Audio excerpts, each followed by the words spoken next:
Olá, amigos, colegas e alunos. Mais uma segunda-feira que estamos juntos no Bate-Papo Previdenciário do IEPREV. E hoje um programa todo especial. Nós estamos aqui juntos, eu e o Dr. Roberto, e teremos o prazer de entrevistar em conjunto o Dr. Lázari, que está nos ouvindo lá da cidade dele. Então, hoje é um programa bem especial, né, Dr. Roberto? Claro, é um prazer. Primeiramente, boa noite a todos. Agradecemos aí a presença do Dr. Lázari. Queria, aqui na primeira live que eu participo, agradecer muito a doutora Ana Paula Fernandes por todas as lives que já foram feitas, pelo sucesso que tem sido esse programa, esse bate-papo previdenciário. Então, é uma honra estar aqui participando desse momento. Tá? Muito obrigado por todo o seu desempenho, por toda a sua dedicação em prol do IEPREV.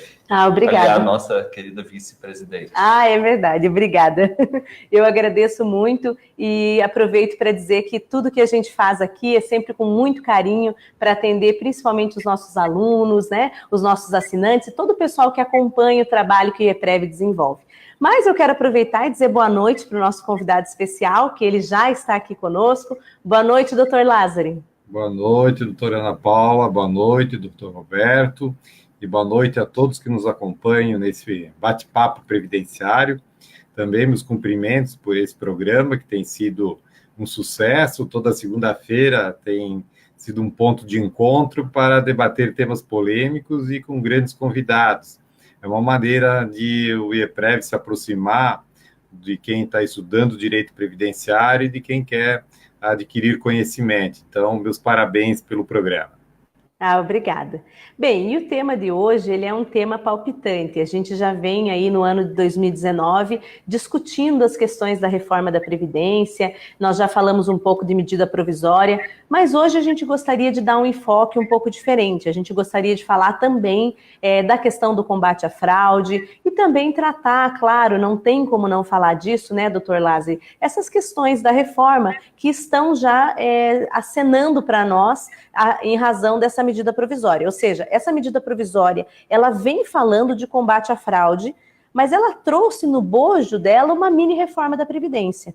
E eu gostaria de passar para o senhor tecer suas considerações iniciais, então uma leve introdução a respeito do tema, para depois a gente passar a palavra também para que o doutor Roberto faça essa mesma introdução, para a gente colocar para o pessoal que está nos assistindo de casa, um pouquinho sobre essa questão. Combate à fraude, reforma da Previdência, uma mini reforma nessa medida provisória. Então, passo a palavra para o senhor tecer um pouquinho desses comentários. Muito bem.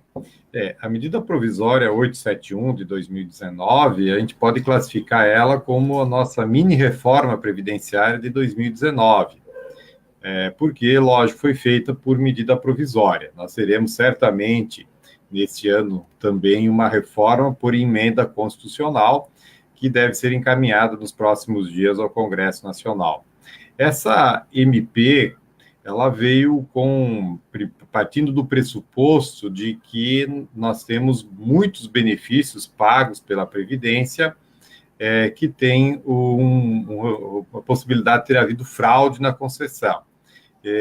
Especialmente é atribuída a ocorrência dessas fraudes mais em benefícios rurais, a ponto que um dos fatores preponderantes é a exclusão da aceitação de declaração de sindicatos para efeito de início de prova do trabalho rural, também a inclusão do início de prova documental contemporânea dos fatos, não só para o rural, mas também o início de prova material, no caso de benefícios para a prova da dependência econômica e também no caso da pensão por morte, a redução das hipóteses de concessão do auxílio reclusão naquelas situações de aumento de carência e assim por diante.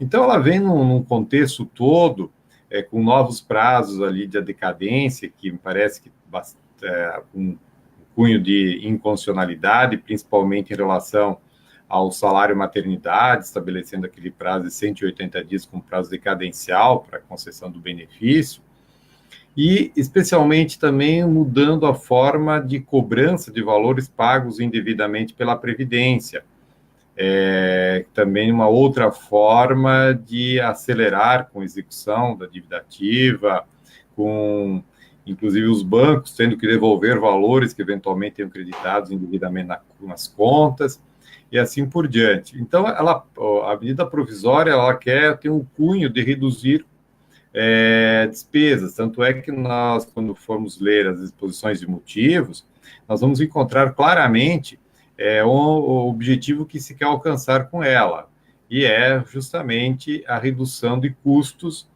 na concessão de benefícios, passando então por uma grande revisão de benefícios em geral e também, novamente, dos benefícios por incapacidade. Então, ela tem todo esse viés, e por isso pode se caracterizar pelas mudanças ocorridas como uma mini-reforma previdenciária, que depois nós vamos aprofundar no decorrer desse debate. Perfeito. Doutor Lázari, deixa eu pedir para o senhor ir um pouquinho para a direita no seu vídeo, para que a gente... Isso, pode um pouquinho mais. Um pouquinho mais, isso, perfeito.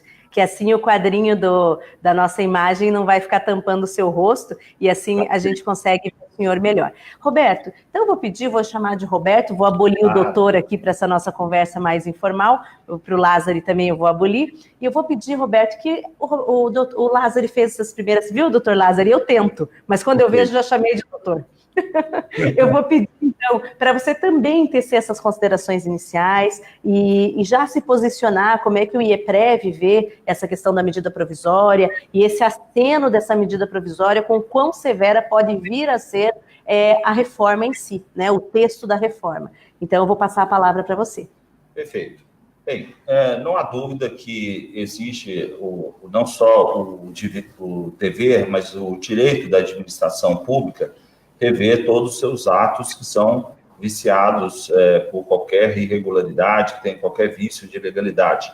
Aliás, a própria Lei 8.213 já estabelece que o INSS tem esse prazo, né, o prazo de 10 anos, para proceder à revisão de qualquer benefício que tenha qualquer mácula que possa comprometer a sua validade jurídica, ressalvado o caso de má-fé, que tem que ser comprovado pelo INSS, que aí esse prazo poderá ser afastado, esse prazo de 10 anos.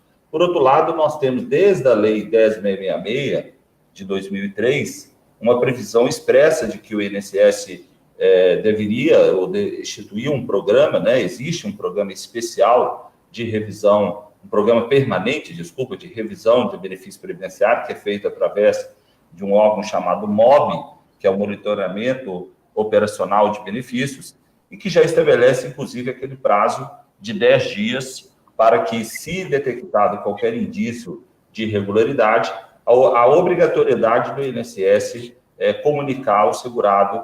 O que temos de novidade aí? Efetivamente, que o INSS não tem cumprido a contento a sua obrigação de combate às fraudes ou aquelas irregularidades. Então, é preciso criar um bônus, né? Então, essa é um programa especial.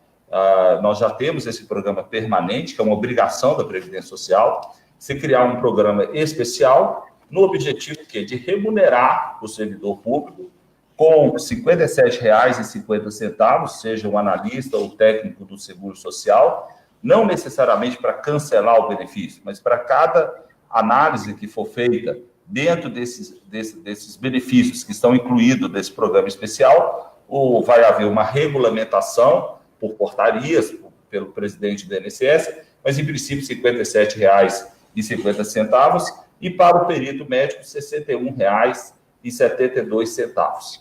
Então, é uma questão que a gente já coloca aí sob a perspectiva do princípio da eficiência, do princípio constitucional da eficiência e da moralidade, quer dizer, a obrigação que é imposta ao servidor público de fazer essa revisão periódica, permanente, que já está instituída em lei, que é uma obrigação que já está simulado pelo Supremo Tribunal, pelo princípio da autotutela, de se criar um bônus sem que se zerasse o estoque. É uma questão que eu questiono muito, quer dizer, como nós vamos priorizar a revisão de benefícios, visando, eventualmente, o cancelamento desse benefício, ou nós deveríamos zerar o estoque, cumprir o que diz a Lei 8.213, no que tange ao prazo de 45 dias para a concessão dos benefícios previdenciários e também para a revisão, nos termos da Lei 9784 de 99, cujo prazo é de 30 dias, ou nós vamos dar prioridade ao cancelamento, ao combate à fraude. Obviamente, nós não temos que dar prioridade nenhuma a um ou a outro.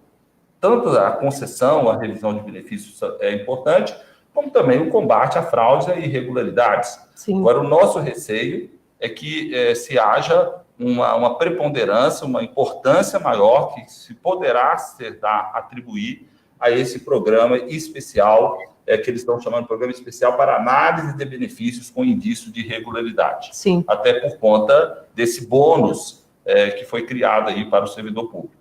Com certeza. Acho que é uma preocupação que todos temos, né, doutor Lázaro? Inclusive, eu vendo você falar, eu estava pensando que, na verdade, a gente pode dizer que é um atestado de ineficiência, né? Perfeito. A partir do momento em que eu preciso conceder o bônus para que o serviço seja realizado, eu começo a pensar que há aí um atestado de uma ineficiência. Ou seja, certifica-se ali que o serviço não funcionou e que há uma desídia pelo fato dessas revisões não terem sido realizadas quando deveriam.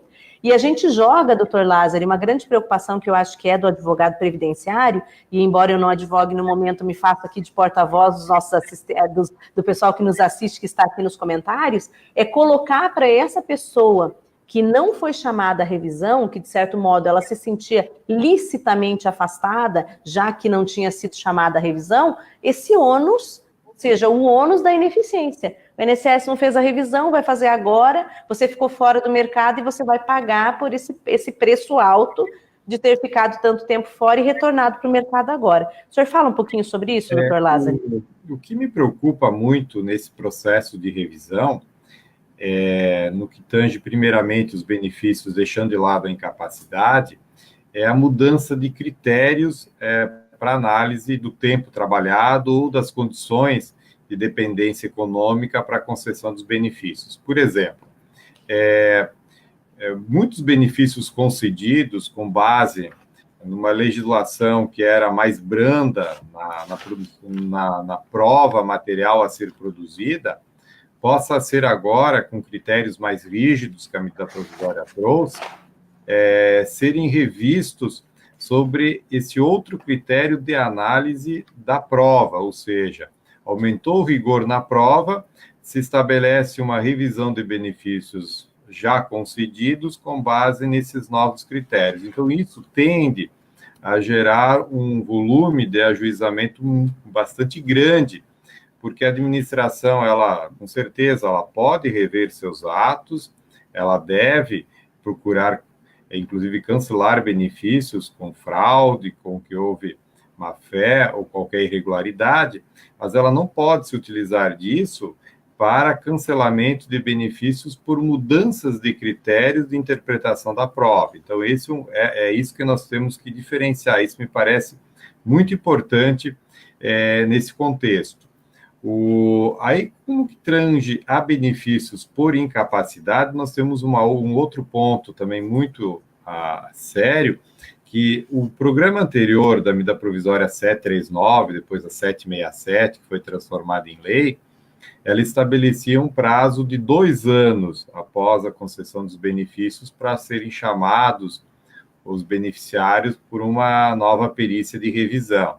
Agora, esse programa estabelece em 6 meses esse prazo. Então, a cada 6 meses, os segurados seriam chamados para uma nova perícia de reavaliação.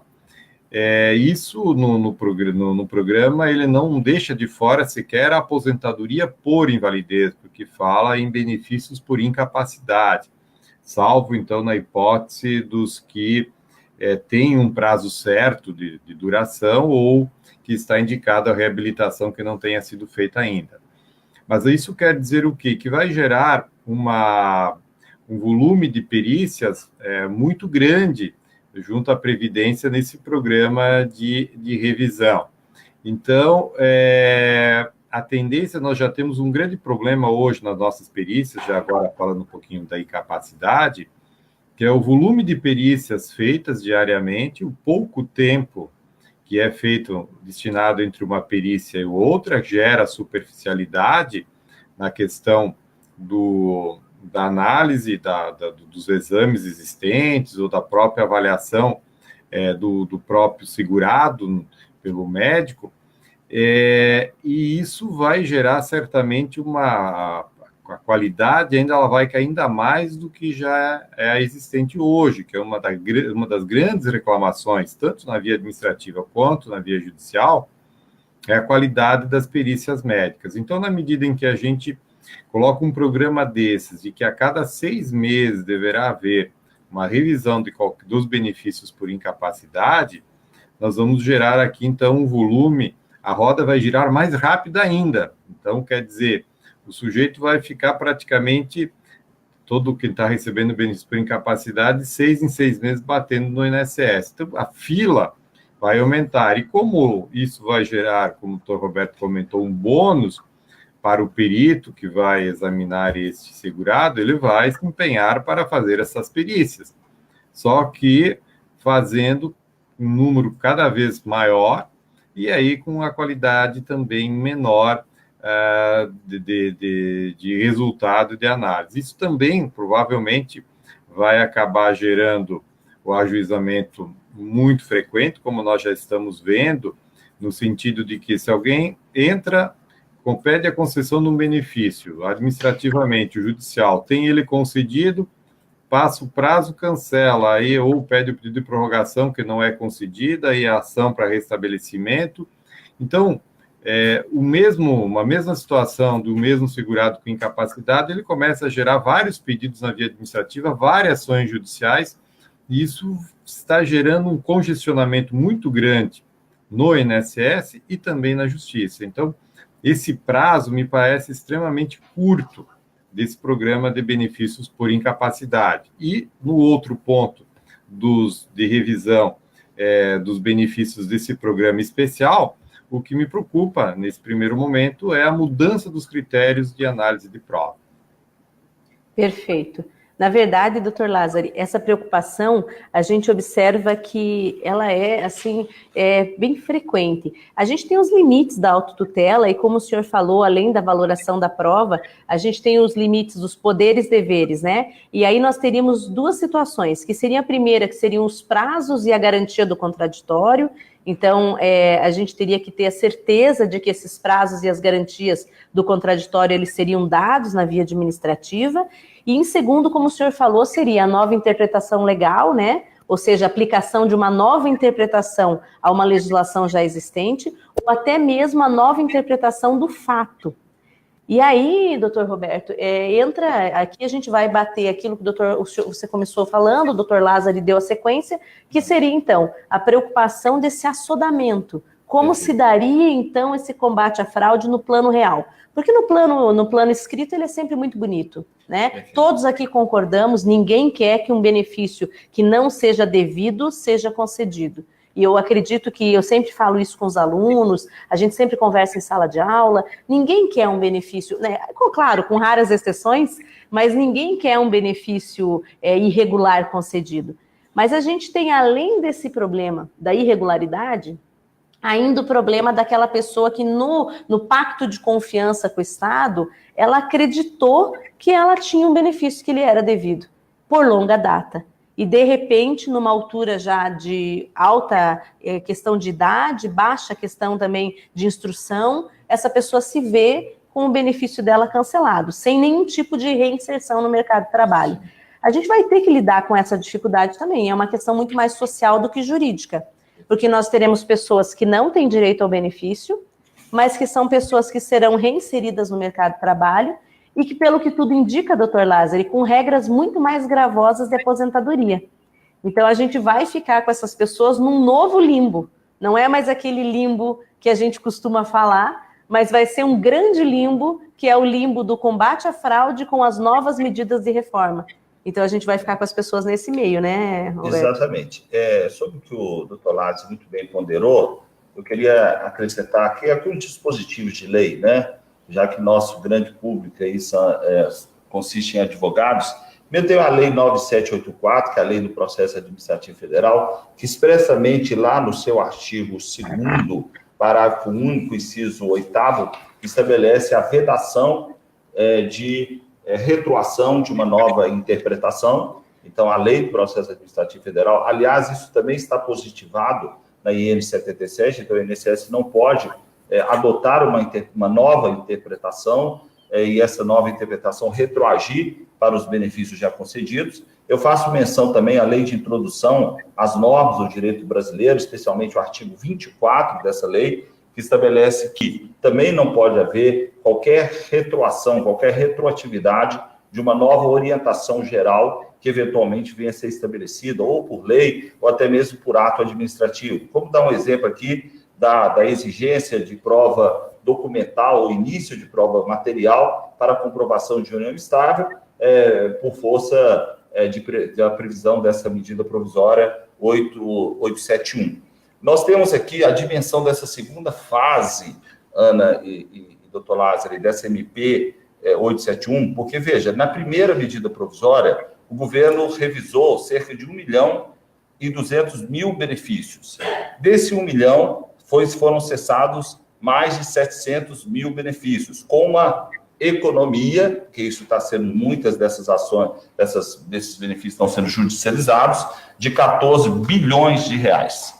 Agora, nessa fase 2, desse segundo pente fino, existe uma estimativa de uma economia de 9,8 bilhões de reais. Então, assim que se indaga, como que o governo pode já estimar uma economia, sendo que nem se foi feita ainda qualquer espécie de operação pente fino, né? Então, a economia é 9,8 bilhões em apenas 12 meses, e o objetivo de revisão são mais de 3 bilhões de benefícios, ao contrário dessa operação que atingiu cerca de 1.200.000 benefícios. Então, um programa especial que durará provavelmente até 31 de dezembro de 2022, caso ele não venha a ser, essa medida provisória não venha a ser convalidada pelo Congresso Nacional. Então, nós teremos aí muitos problemas, certamente, envolvendo tempos regiato, envolvendo novas interpretações, envolvendo a questão do prazo decadencial. Hoje mesmo estava conversando com o presidente de uma das juntas de recurso aqui em Belo Horizonte, e ele mencionou que no Conselho de Recursos de Seguro Social, que agora virou CRPS de novo, mudou o nome novamente, eles estão aplicando o prazo de decadencial de 10 anos para as aposentadorias por invalidez, que estavam pagas há mais de 10 anos. E eles estão argumentando o seguinte: como o INSS não fez a revisão de 2 em 2 anos, que a ele competia, previsto no decreto 3.048 de 99, praticou-se aí um ato omissivo que gerou a fluência desse prazo decadencial. Então, o próprio Conselho tem aplicado esse prazo de 10 anos para as aposentadorias por invalidez, embora as aposentadorias por invalidez não sejam vitalícias, mas tendo em vista essa desídia da administração pública, a junta de recurso, eu acho que nem sei se o judiciário vai adotar esse entendimento, por isso que às vezes a via administrativa é mais avançada em alguns aspectos do que a via judicial. Eles estão aplicando esse prazo de 10 anos. Se a aposentadoria por invalidez já está sendo concedida há mais de 10 anos, não há mais de se fazer qualquer revisão, tendo em vista a própria desídia do INSS em fazer essa revisão bienal que deveria ter sido realizada nos termos do decreto 3.048 de 99. É bem interessante. Doutor Lázaro, vou pedir um minutinho, eu vou deixar o senhor falar sobre isso, mas vamos cumprimentar os nossos alunos, porque hoje a gente está animado aqui, começamos o debate, nós não cumprimentamos o pessoal. Então eu quero mandar um abraço para a Silvânia Regina, para a Vicky, que é a nossa vendedora, que está sempre assistindo aqui, prestando todos os esclarecimentos para o pessoal que está conosco, para o Simval Miranda, para a Marta Lúcia Guiar, que é nossa aluna aqui do IEPREV, né, já foi minha aluna, inclusive, em curso presencial aqui em BH, a Graciele Kuhn, a Lívia Asmar, o Paulo Bacelar, nosso professor, que está aqui assistindo, já mandou um abraço para todos vocês aqui, viu?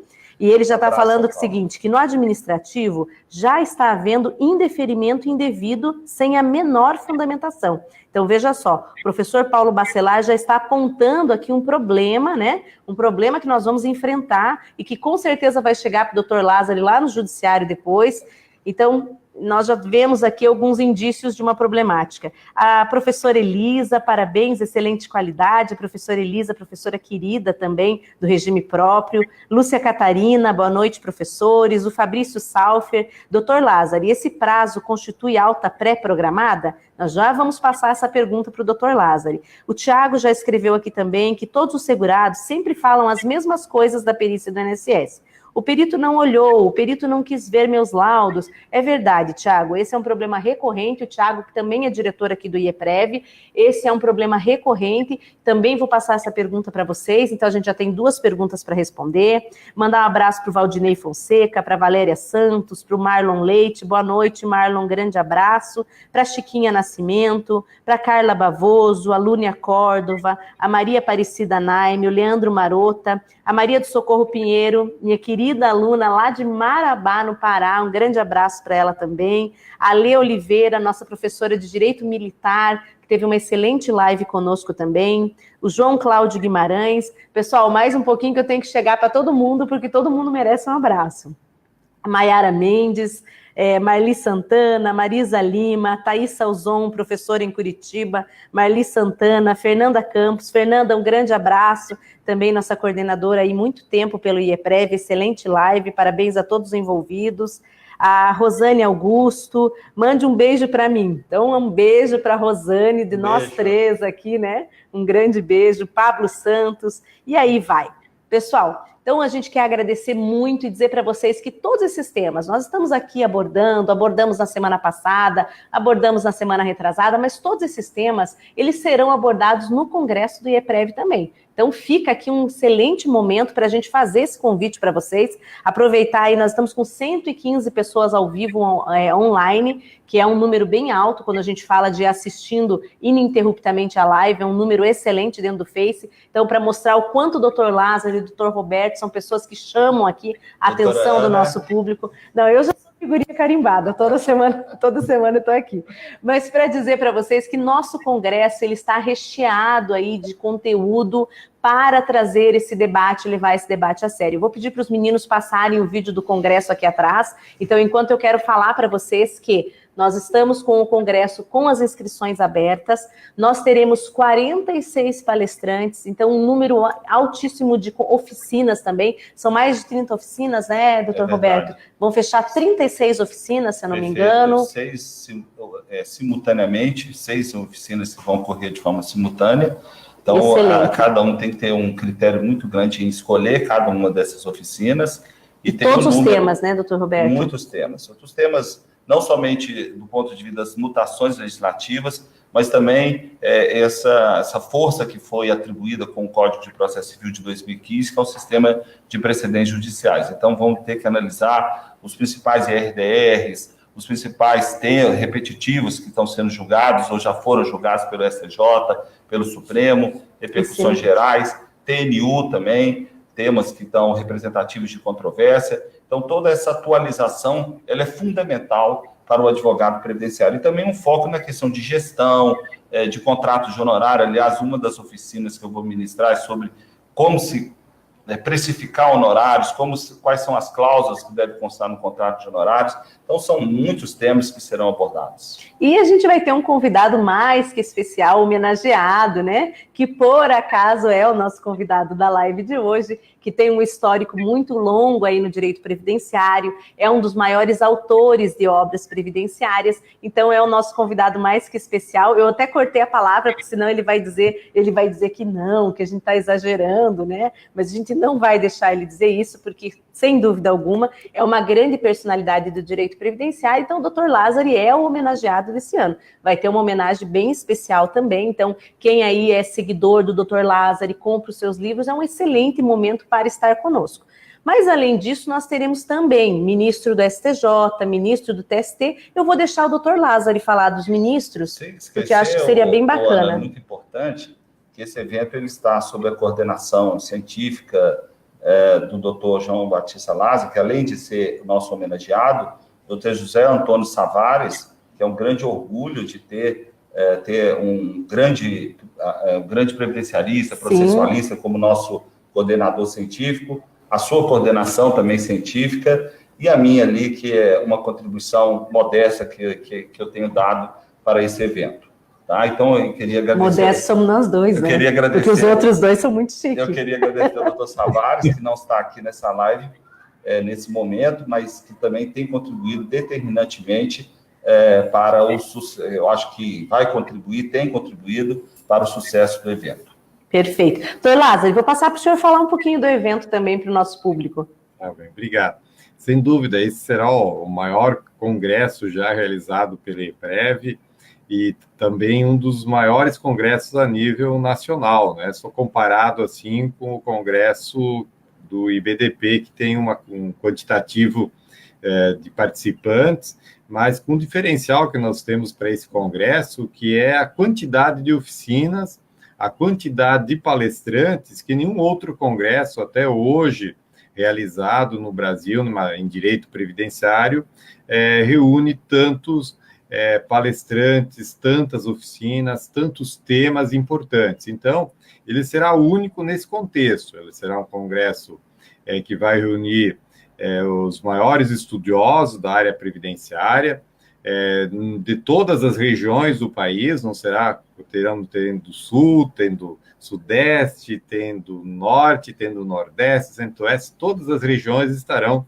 representadas nesse evento. E os temas selecionados, eu lembro quando conversava inicialmente com o doutor Roberto, com a doutora Ana, com o doutor Savares, foram criteriosamente escolhidos temas da atualidade, temas que envolvem todos os regimes previdenciários, para poder, quem for, por exemplo, interessado em regime próprio, vai ter oficinas de regime próprio. Quem está interessado na área de custeio, terá oficinas na área do custeio. Quem estiver interessado nos benefícios do regime geral, nós teremos várias oficinas voltadas a benefícios de regime geral. Quem quer saber mais de gestão previdenciária, de escritórios e tudo mais, nós terá com o doutor Roberto e com outros especialistas também nesta área. Então, é um congresso, vamos dizer assim, completo nesse contexto, porque procurou abranger todas essas variáveis. E cada um dos participantes, no sentido de palestrantes, os que vão participar das oficinas, foram criteriosamente escolhidos. Evidentemente, alguns nomes possam não estar, mas por uma questão que nós tínhamos uma limitação, né?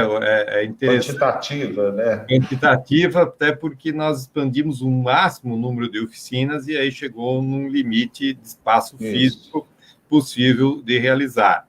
Mas nós teremos, então, debates aprofundados, não serão debates, assim, superficiais, serão com tempo, as oficinas terão uma duração que permite a interação entre o palestrante e quem estará presente, no sentido não só de ouvir, mas também de, então, perguntar, de ter essa relação importante de aprofundamento. Os ministros que vão estar são o ministro Gurgel, que é do STJ, ele vai vir para dar um panorama geral de como anda a jurisprudência do STJ, como caminha o STJ no julgamento das demandas previdenciárias, especialmente dos repetitivos, que são muitos no âmbito do STJ já julgados e outros em fase de julgamento. Então, a ideia do que o ministro Gurgel vai passar é esse panorama na matéria previdenciária no STJ. Também em matéria então de ministro, também nós teremos um ministro que é muito bom, um palestrante extraordinário, que é o ministro Alexandre Ramos, é um dos mais novos ministros do TST, mas que tem uma visão de direito social muito grande. Meu amigo particular, amigo já de longa data, e fui pessoalmente levar o convite para ele lá no seu gabinete em Brasília, e que ele vai dar uma visão principalmente dessa relação trabalhista e previdenciária, que nós temos hoje uma ligação muito forte, e há hoje também, dentro de possíveis reformas, um comentário de Justiça Federal e Justiça do Trabalho eventualmente se unirem num prazo de reformas do Judiciário também que se avizinham para o futuro. Então, é importante também quem está na área previdenciária ter essa visão também do que a reforma trabalhista ensejou no campo das relações sociais e como isso está refletindo na área previdenciária. Então, é muito importante esse diálogo que nós temos que ter, quem atua na área previdenciária, com o direito do trabalho, como também terá oficina com meu amigo professor Carlos Alberto Pereira de Castro e com outros palestrantes também que vão falar dessa relação e desses impactos da reforma trabalhista no âmbito previdenciário. Então, será um grande congresso, um congresso que tenho certeza que todos que irão participar vão gostar muito pela qualidade técnica, e também tem o congresso do IEPREV sempre tem um toque especial, a doutora Ana sabe como ninguém, cuidar dos mínimos detalhes, desde um espaço agradável, desde shows... Aliás, doutor Lázaro, ela está aqui com esse objetivo. Esses dias ela está passando aqui comigo para a gente estreitar e alinhar todos esses detalhes. Viu só? É exatamente isso. Então, quer dizer, não é um evento que tem essa integração, e é aquilo que o network que está sendo tratado muito, né? Porque quem participa de um grande evento como esse também, é importante as relações que vai fazer dentro disso, né? Porque hoje o profissional que atua em qualquer área profissional, ele tem que ter relacionamentos. E isso é uma questão que faz toda a diferença para o sucesso profissional. O profissional que fica trancado só no seu escritório e não se comunica, não se relaciona com os seus pares, ele vai acabar ficando isolado. Então, é importante essa interação, essa troca de ideias. Uma dificuldade de alguém hoje pode ser que encontre a solução no próprio colega, que vai dar uma ajuda.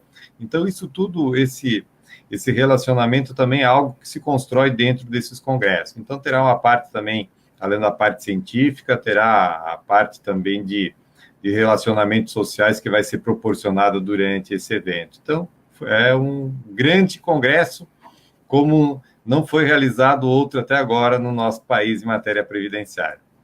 Ai, que beleza. Obrigado, doutor Lázaro, pelas palavras. E até para contar para o pessoal que está nos assistindo que hoje, não só eu, né, mas toda a equipe estivemos lá no hotel, conversamos com todos os detalhes, então a gente já está antecipadamente, já estamos... Eu vou confessar aqui, né, o doutor Roberto fala que eu não posso falar, mas eu gosto de falar, que nós já estamos com mais, assim, nós já atingimos 100 dias antes do evento, nós estamos com a metade da lotação do evento vendida. Então, isso é muito bacana, né, doutor Lázaro?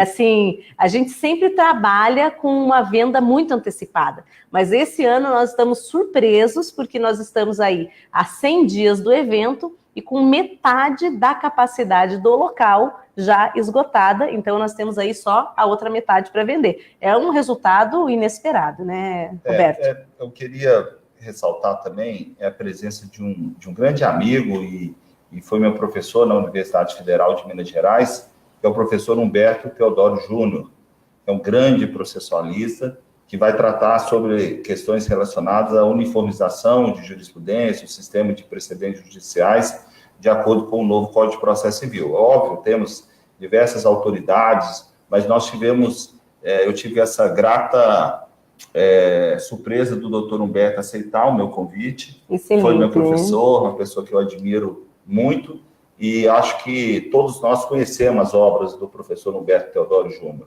Então, acho que vai ser uma contribuição muito grande para que nós, previdencialistas, tenhamos acesso também a um profissional, a um jurista de alto nível no âmbito do direito de processo civil, do âmbito processual civil, que é tão importante para a nossa militância, para a nossa advocacia, para os procuradores da AGU, juízes, etc. Perfeito. Pessoal, ajustou o som, que tem alguns alunos ali dizendo que ficou sem som, mas já estão nos ouvindo bem, né? Perfeito. Então, se tiver algum problema, pessoal... O bom da nossa live é que ela é interativa. A gente aponta um problema, nós já estamos apontando a solução. E hoje, vocês estão vendo que o nosso programa está bonito, assim, porque nós estamos com o Lucas, com o Fernando e com o Cássio. Acertei o nome de todo mundo? Isso. Então, porque o Cássio é novo, eu não posso errar, porque eu gosto sempre de dizer que a nossa equipe, ela é maravilhosa, então os meninos estão até essa hora aqui, para que essa live fosse tão bacana, tão bonita, e a gente pudesse, então, conversar. Mas vamos voltar, então, para o nosso assunto, né? Então, a gente já falou do congresso, foi muito bacana.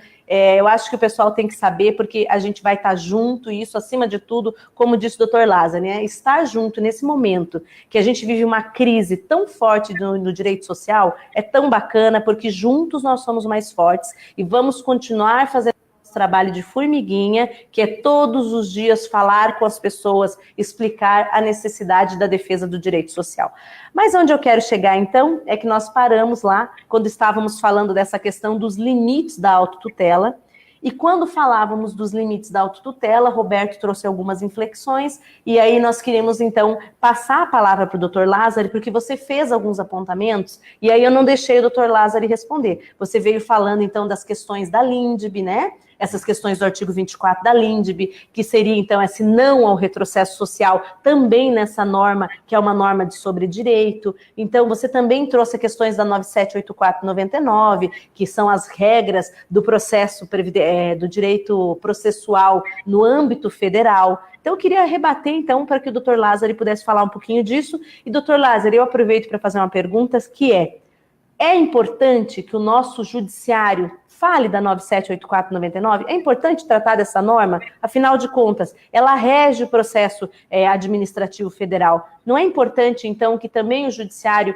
aplique um pouquinho, porque essa norma é maravilhosa, né? Vou para repassar para o senhor falar. Sim, muito importante lembrar disso, até porque no dia a dia é muito comum a utilização do mandado de segurança justamente para restabelecimento de benefícios em que houve o descumprimento do devido processo legal, com relação à suspensão de pagamentos ou cancelamento de benefícios, sem que as regras da 9784 sejam respeitadas.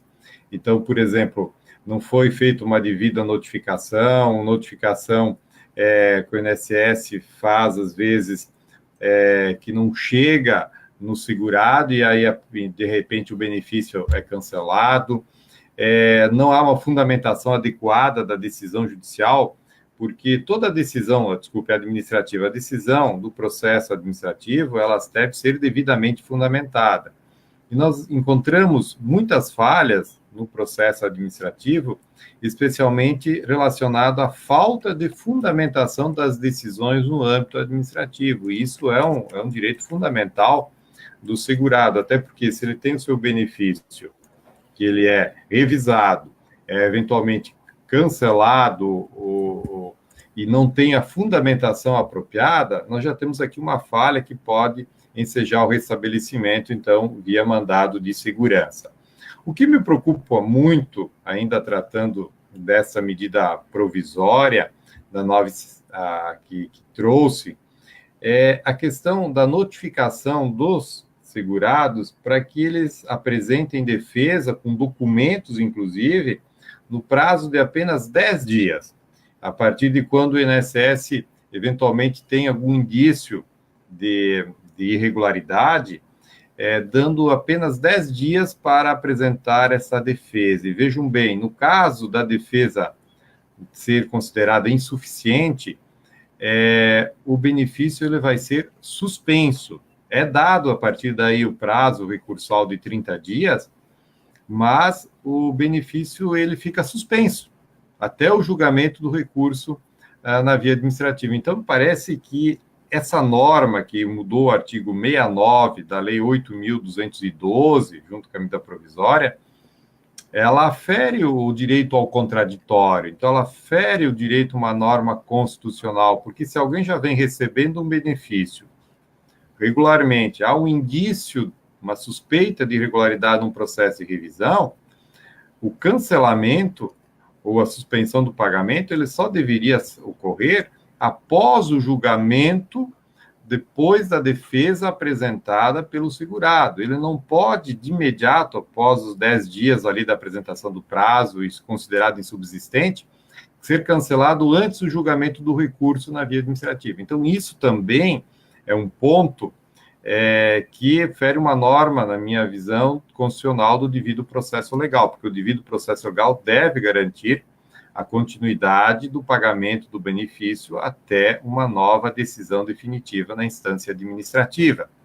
Então, isso vai ensejar a propositura de demandas, eu estou colocando aqui nesse contexto, até pode ser, nessa hipótese, um mandado de segurança para garantir o restabelecimento até o julgamento final na instância administrativa, é um dos exemplos clássicos, para que isso ocorra. Eu vi também um questionamento, já aproveitando, que foi feito por alguém que está nos assistindo, que eu não gravei o nome, se aquele prazo dos 6 meses, ele seria uma nova alta programada. Não, o prazo continua o mesmo da alta programada dos 120 dias, quando não é fixado o benefício, no caso do auxílio-doença, um término de prazo, ele continua durando por até 120 dias. Então, sendo permitido o pedido de prorrogação. Esses 6 meses, ele está relacionado a benefícios que não foi fixado prazo de duração, como, por exemplo, um benefício concedido na via judicial, ou uma aposentadoria por invalidez, que daí não foi fixado o prazo, ou, eventualmente, alguma outra situação, até de benefício com deficiência no âmbito da lei orgânica da assistência social, que poderá ser chamado por uma revisão nesse período dos 6 meses. Então, não significa uma alta, significa uma revisão com menor prazo para isso. Também os peritos médicos vão fazer, inclusive, outras revisões, que a medida provisória trouxe, até mesmo para quem está usufruindo, por exemplo, do adicional de 25% da grande invalidez, para verificar se ainda permanecem essas condições do adicional da grande invalidez, ou de quem goza de uma isenção tributária de benefício em virtude de imposto de renda que tem em caso de doenças graves, que estão relacionadas na lei de imposto de renda, como alguém que tem neoplasia maligna, né, que é uma discussão que se tem grande hoje também na via judicial, se alguém que teve, então, câncer, se ele se tratou, ele se recuperou, o benefício ele é cancelado da isenção ou ele tem direito a permanecer com a isenção. E na via administrativa tem se cancelado o direito à isenção do imposto de renda e na via judicial tem sido entendido que quem foi atingido por uma doença de neoplasia maligna, mesmo a recuperação momentânea ou uma aparente cura dela, não lhe tira o direito a manter a isenção, porque quem está numa situação como essa, pode a doença voltar a ter uma recidiva, ele tem um acompanhamento médico mais regular, então ele tem outras despesas que justificam a isenção. Então, apenas mais alguns exemplos para a gente perceber o impacto que essas normas trazidas pela MP 871 trarão e que vão ensejar, com certeza, um volume ainda maior de ações judiciais para restabelecimentos agora de benefícios, além da parte da própria concessão para restabelecimentos, que é uma demanda que ainda era um pouquinho menor do que nós tínhamos anteriormente, que nós tínhamos muita demanda para concessão de benefícios e para revisão de valores de benefício. E agora nós vamos ter um grande volume de demandas judiciais para restabelecimento de benefício. Então, não vai ser nem para concessão nem para revisão do valor, mas para poder voltar a receber algo que já vem sendo pago. Então, esse é um ponto importante, eu acho que demanda um estudo também aprofundado dos profissionais da área previdenciária. Com certeza. Doutor Lázaro, deixa eu aproveitar e convidar, né, quem está nos assistindo, o doutor Roberto colocou ali nos comentários, mas eu vou aproveitar para frisar. Quem está gostando, compartilha nos grupos que participa, compartilha no perfil de um colega, compartilha no seu perfil, para que a gente atinja o maior número de pessoas e assim a gente possa, então, dividir, compartilhar esse conhecimento, tudo que o doutor Lázaro trouxe para nós hoje, o doutor Roberto fez os apontamentos também. E além de tudo, claro, né, para que a gente possa também trazer um maior número de pessoas para dentro desse debate, ou seja, para que a gente possa ouvir e também ter mais pessoas trazendo casos concretos, para que a gente possa analisar, para que a gente possa, então, ter um grande debate a respeito da reforma e da medida provisória. Pessoal, deixa eu também aproveitar e fazer um comentário aqui, que nós já estamos com as inscrições da pós-graduação aberta. É importante sempre frisar, porque eu recebi essa semana inúmeros comentários no WhatsApp, o pessoal no Facebook pedindo também. Embora a gente tenha o canal institucional, doutor Lázaro, muitas vezes as pessoas perguntam, os nossos alunos acabam perguntando para a gente, né? E essa semana, como a gente falou muito de pós-graduação na última live, essa semana o pessoal perguntou assim, em excesso. Eu brinco que em excesso, mas não estou reclamando, não. E aí, pessoal, professora, mas já abriu, não abriu, quando começa? Então, acho que é bacana o doutor Roberto falar um pouquinho sobre isso. Lázaro também é nosso coordenador da pós, né? E o pessoal tem perguntado muito da pós-graduação. Então, eu vi alguns comentários ali, já me mandaram no WhatsApp aqui, porque você sabe que eu tenho que ser multifuncional. Estou com o Face aberto aqui para ver os comentários, o WhatsApp aqui para receber os comentários dos alunos. Então, o pessoal perguntando da pós, faz brevemente, assim, só frisa, quando que começou, como que vai ser. Nossa pós vai ter início em abril desse ano, é uma pós 100% à distância, www.eprev.com.br/pós, tem a coordenação, a minha coordenação do Dr. João Batista Lázaro. É uma pós focada na prática, tanto administrativa, quanto na prática processual, judicial. Tá? Então, realmente é um produto diferenciado no mercado. É importante dizer também a questão do valor, os valores também são bem diferenciados, o investimento vale a pena. É uma pós certificada pelo MEC, tem toda a certificação desde que o aluno conclua, apresente o TCC, que é o trabalho de conclusão de curso, no prazo previsto no nosso regulamento, e vai ter início agora em abril de 2019. Eu convido a todos a entrarem no site. Ana, eu gostaria de fazer uma observação rapidamente sobre uma ponderação que foi feita pelo Dr. Lázaro, que eu me preocupo muito, além dessa questão do prazo que ele mencionou, desse prazo exíguo, a forma também de notificação. Quer dizer, até então, a Lei 10.666, que estabeleceu esse programa especial de revisão de benefícios previdenciários, estabeleceu a obrigação do INSS fazer a notificação com aviso de recebimento, ou seja, quando tivesse, então, a ciência inequívoca de que o segurado efetivamente foi comunicado de que seu benefício está para ser suspenso, que ele apresente, então, uma defesa. E agora, com essa mudança do artigo 69, que foi citado pelo Dr. Lázaro, essa notificação pode ser feita por rede bancária, pela via bancária, e também eletronicamente. Então, isso surge também um questionamento quanto a essa ciência inequívoca por parte do segurado e também como isso vai ser fundamentado. Quer dizer, o segurado ele vai receber o benefício previdenciário dele, ele vai receber uma comunicação pelo banco de que o benefício dele poderá ser suspenso, caso ele não apresente em 10 dias essa defesa. Então, eu acho que esse é um ponto que me preocupa muito, a forma como vai ser feita essa comunicação por intermédio ou pela via eletrônica, por exemplo, se o segurado requereu pelo meu INSS ou pelo INSS digital, por intermédio, por exemplo, de um advogado, e essa preocupação é muito grande, porque isso certamente compromete o devido processo legal. E outro ponto importante, está lá no parágrafo 9º, estabelecendo o seguinte: se não for possível realizar a notificação, o INSS poderá suspender cautelarmente o pagamento do benefício previdenciário. Ou seja, sem notificação, se por qualquer que seja o motivo, ele não lograr êxito em fazer essa notificação, ele poderá suspender cautelarmente o benefício sem maiores esforços, no sentido de localizar esse segurado. Por outro lado, lá no artigo 115, inciso 2 a 813, você tem uma mutação muito importante e relevante que deve ser citada, que é a possibilidade do INSS cobrar o pagamento, antes a lei dizia, pagamento que foi, o benefício foi pago além do devido.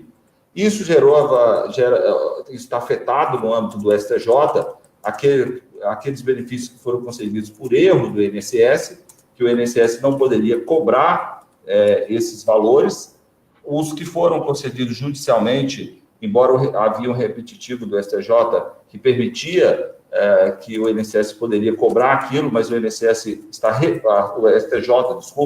rediscutindo essa questão. Então, essa medida provisória, ela também veio no sentido de positivar essa possibilidade de cobrança. Veja o que o artigo 115, inciso 2, estabelece. Pagamento administrativo ou judicial, né, de benefício previdenciário ou assistencial, incluindo aí o PPC, indevido, além do devido, inclusive na hipótese de cessação pela revogação de decisão judicial. Então, aqui, uma previsão que passa a constar na Lei 8.203, o seu artigo 115.2, que é o tema que está sendo discutido no âmbito do STJ. Então, além do segurado ele ter o seu benefício cessado, seja por erro da administração pública ou por força de uma decisão judicial eventualmente revogada, ele terá os seus valores todos descontados do que foi pago indevidamente. Então, isso passa a constar no texto legal, no âmbito do regime geral de previdência social, procurando dar uma pá de cal nessa discussão que está sendo travada. Ou, realmente, ele terá o benefício cessado e terá que devolver tudo aquilo que ele recebeu, mesmo que ele tenha agido de boa fé. Bem, essa questão da suspeita sempre é preocupante, porque o que é uma suspeita, né? A gente tem essa preocupação, afinal de contas, do que é a suspeita e até que ponto o segurado arca com essa situação. Mas isso eu vou remeter a um passado, né, judicial, doutor Lázaro e doutor Roberto, que foi, na verdade, o que aconteceu, por exemplo, com a decadência, né? A gente tinha uma discussão a respeito da decadência, porque quando a decadência veio trazendo limitações em razão por exemplo, do que podia ou não podia ser revisado, a gente sempre se preocupou com essa situação, porque o erro do INSS se convalida com o tempo, né? O erro se consubstancia com o tempo com essa decisão que a gente teve judicial. Mas já ao contrário, ou seja, a fraude, a má-fé, ela não pode ser consubstanciada, é óbvio, até entendo o motivo. Mas isso é preocupante, porque a gente acaba estabelecendo 2 pesos e 2 medidas. Porque se o INSS erra e o segurado não percebe, isso vai fazer a questão da decadência, né? Vai operar a decadência. Eu concordo da cobrança. Agora, aqui, o que a lei está dizendo, o pagamento administrativo indevido. Mesmo que não houve má-fé do segurado, o INSS vai poder cobrar todos os valores. Mas aonde eu quero chegar é dizer o seguinte, a gente já tem um posicionamento judicial no sentido de que, quando o INSS erra, tudo bem. Mas o segurado, a gente não precisa nem ter certeza que ele teve fraude, nem que ele teve má-fé. O simples fato de ter havido algo ali que possa invalidar o benefício dele, já vai retirar dele alguns direitos, ou seja, já vai colocar ele numa situação ali de fragilidade. E aí eu só quero apontar para esse indício de que no Poder Judiciário a gente já pode ver também que talvez essas arbitrariedades não sejam tão assim atendidas de uma forma diferente. Essa medida provisória, ela procura tentar transformar em lei, através da medida provisória, questões que estão sendo debatidas hoje no próprio STJ em repetitivos. Que, por exemplo, aquela questão se é devido ou não a devolução de valores recebidos de boa-fé na via administrativa. Então, quer dizer, isso faz parte de um repetitivo que está lá, o STJ sempre dizia que não, mas agora teve um repetitivo especialmente em relação a isso, e a medida provisória diz, não, agora isso tem que devolver. Quer dizer, mesmo que recebeu de boa-fé na via administrativa, isso tem que devolver. Envolve aquela questão do outro repetitivo, que foi admitida a questão de ordem agora, em que o STJ vai rever a questão dos pagamentos recebidos por tutela antecipada ou por outra forma, por exemplo, uma implantação que foi concedida de benefício em 2º grau, né, por a própria tutela de ofício porque quando o julgado em nível de 2º grau, já não é mais nem o tutela, é o cumprimento da decisão, porque não há efeito suspensivo no caso de recurso especial ou extraordinário. Então, muitos tribunais já determinam a implantação da aposentadoria ou da revisão. Então, o INSS busca, através dessa medida provisória, que em caso de reversão dessas decisões judiciais, toda a devolução de valores. Então, isso é objeto de decisão que está no âmbito do STJ fixar as teses jurídicas com relação a isso. Evidentemente que vai haver um aprofundamento desse debate no âmbito do próprio STJ, acredito, quando da definição dessas teses jurídicas, o fato de ter sido editada essa medida provisória. Isso pode ter algum grau de influência e pode, eventualmente, o STJ dizer, mesmo com a edição da medida provisória, mesmo se for transformada em lei, inclusive, dizer que não é devida a devolução, independentemente disso, não é porque foi incluído na Lei 8.213 que isso deve ser devolvido. Eu queria levantar um outro ponto que também que gera grande preocupação, a meu ver, que é o do 124B, que foi introduzido na Lei de Benefícios, ou seja, a quebra do sigilo fiscal, do sigilo médico, enfim, de todos os sigilos possíveis e imagináveis do segurado, e que fica o INSS, então, autorizado, seja para análise inicial de benefício, de concessão, ou da própria revisão ou manutenção dos benefícios, permitindo, então, que, através de convênios, a Previdência tenha acesso a dados da Receita Federal, tem acesso à base de dados do Sistema Único de Saúde, a, inclusive, documentos médicos em celebração de entidades privadas.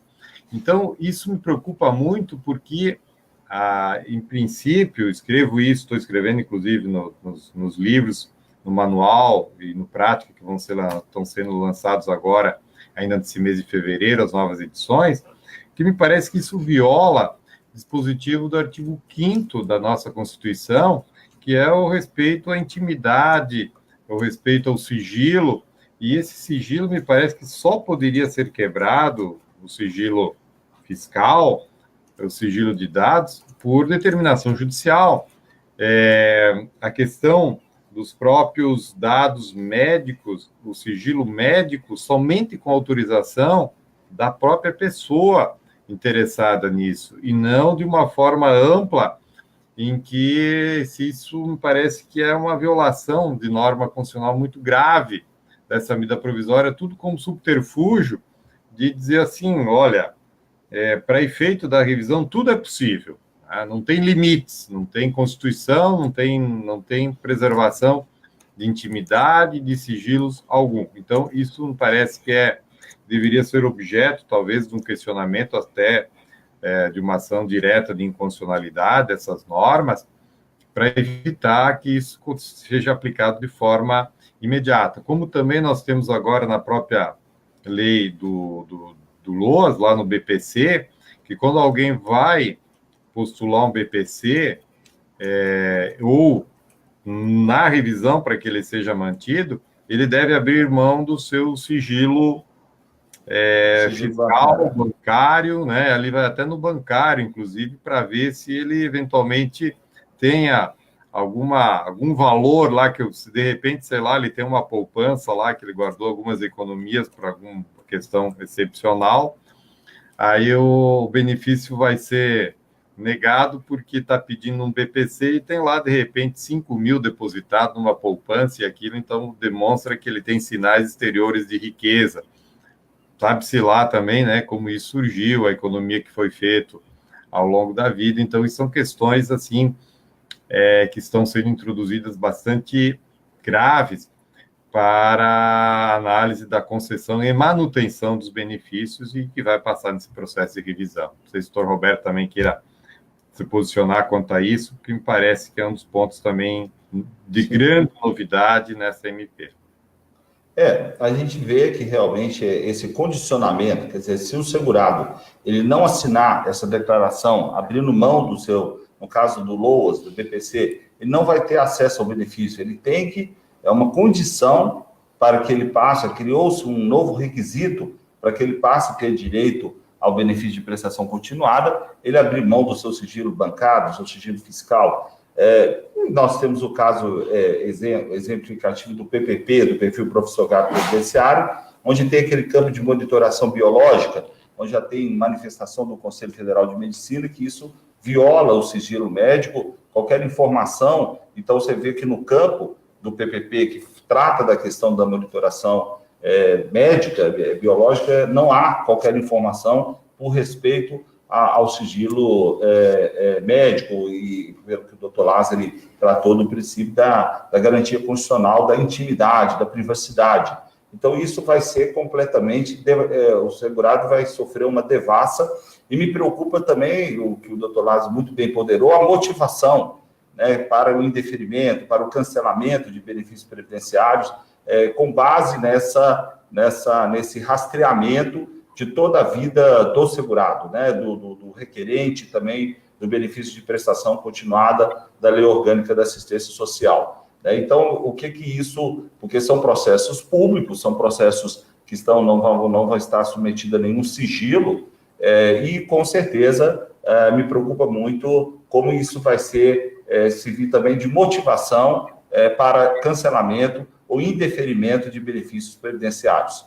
Eu concordo que isso é manifestamente inconstitucional e acho que a OAB, o Conselho Federal da OAB e outras entidades deveriam se movimentar rapidamente para já declarar a inconstitucionalidade. Nós temos que fazer um trabalho também muito profícuo no âmbito do Congresso Nacional, porque essa medida provisória, ela tem aí um prazo de 120 dias, em tese, para se vai ser convertido ou não convertido em lei. O Instituto de Estudos Previdenciários, o IEPREV, nós apresentamos 16 emendas, entre aspas, né, porque quem apresentou foi o deputado federal subtenente Gonzaga, que assinou as nossas emendas que nós elaboramos, e vários, já tem notícias que já foram apresentadas 308 emendas, além das nossas 16 emendas, nós temos cerca de 322 emendas que já foram apresentadas. Então, é muito importante essa atuação junto ao Congresso Nacional para que essa medida provisória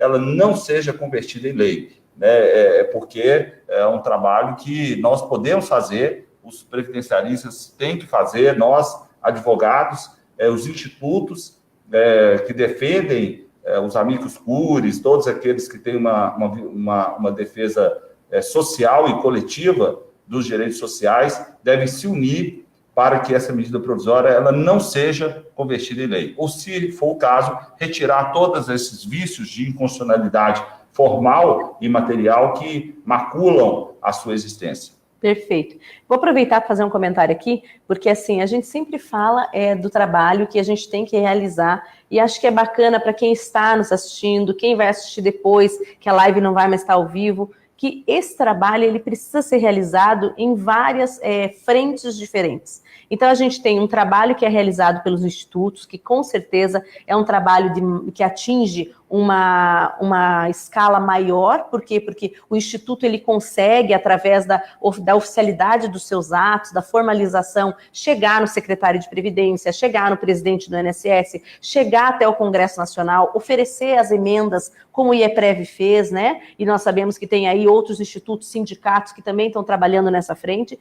E muito importante não esquecer que é a participação de cada um de vocês que está nos assistindo. Então, compartilhar notícias que são reais, isso é muito importante. Não fazer o compartilhamento de fake news, por quê? Porque quando a gente vai fazer a discussão, mas a discussão, ela perde o foco teórico, o foco real, a gente acaba, então, virando aquela discussão que não atinge o objetivo.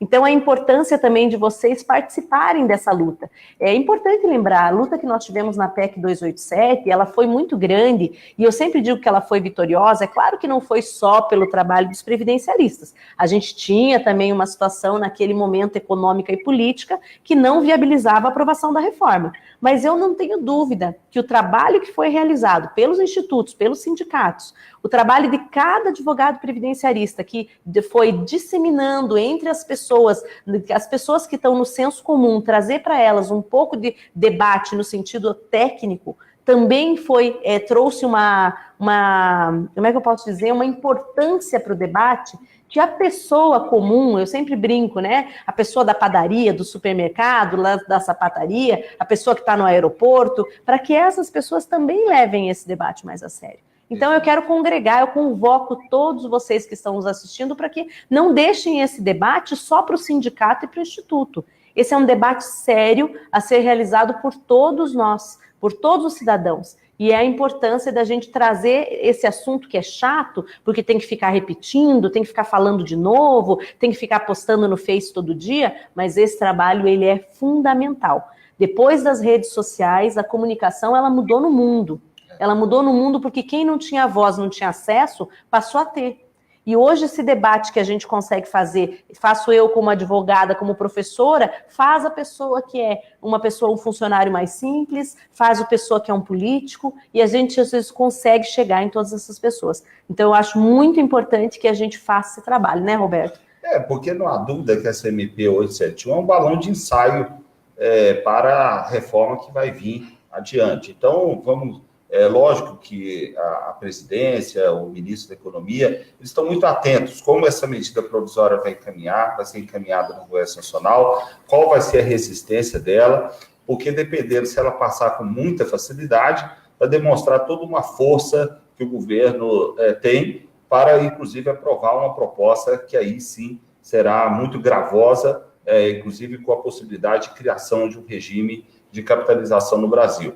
Uma outra loucura, uma outra aberração que eu vejo nesse artigo 115, que foi alterado pela MP 871, dizendo o seguinte: será objeto de inscrição em dívida ativa, em conjunto e separadamente, o terceiro beneficiado, vamos dizer aqui, o advogado, né, por exemplo, que sabia ou deveria saber da origem de benefício que foi pago indevidamente em caso de fraude. Então, se um cliente te procura, eventualmente com alguma documentação fraudulenta, você deveria saber que esse documento foi fraudado. E aí o advogado, não somente o cliente, o segurado terá o seu nome escrito em dívida ativa, mas também o nome do advogado, né, que aí vai ter que virar um detetive, né, vai ter que fiscalizar aquela documentação, vai ter que saber, por exemplo, se o laudo médico que foi produzido ele está de acordo com a realidade ou não. Então, isso também me preocupa muito, né, sobre essa culpabilidade. Eu deveria saber de que aquele documento era fraudado. Perfeito. Não sei o que o doutor Lázaro pensa sobre isso. Deixa eu só fazer um comentário aqui, só para dar um alô para a doutora Maria Helena, que está nos assistindo, mandar um abraço grande para ela. Ela é uma grande apoiadora do IEPREV, foi nossa homenageada em 2 congressos seguidos. Vai estar agora no nosso congresso. Vai estar conosco na mesa de debates da reforma, né? Que vai ser uma mesa muito bacana. Então, para quem ainda não acompanhou a nossa programação, o primeiro dia ele se inicia com uma palestra do ministro do STJ, seguido de um debate da reforma previdenciária, no qual a doutora Maria Helena vai estar conosco. E eu só quero aproveitar e dizer que a doutora Maria Helena fez algumas ponderações aqui, ela fez alguns comentários, até vocês já acabaram respondendo os comentários dela nesse ínterim do segmento da conversa, mas só para destacar a presença dela aqui conosco. Doutor Lázaro, desculpa lhe cortar, o Roberto ia passar a palavra e só tinha que fazer esse adendo aí. Eu quero aproveitar também para deixar um abraço à doutora Maria Helena, que é uma grande estudiosa, né, e deu sua contribuição enorme na magistratura federal, agora já se retirou, mas continua estudando e nos brindando sempre com manifestações muito importantes e muito ponderada a respeito dos temas previdenciários, e a nossa grande especialista na aposentadoria especial, e também na aposentadoria do trabalhador rural, né? E ela deve estar também muito preocupada com essas mudanças em relação à prova da atividade do trabalhador rural, especialmente do segurado especial, que vai ter que fazer sua inscrição no CNIS e que anualmente vai ter que fazer uma atualização dos dados no CNIS para que ele possa fazer jus ao reconhecimento desse tempo como segurado especial. E caso ele perca os prazos de atualização, futuramente ele vai ter que fazer prova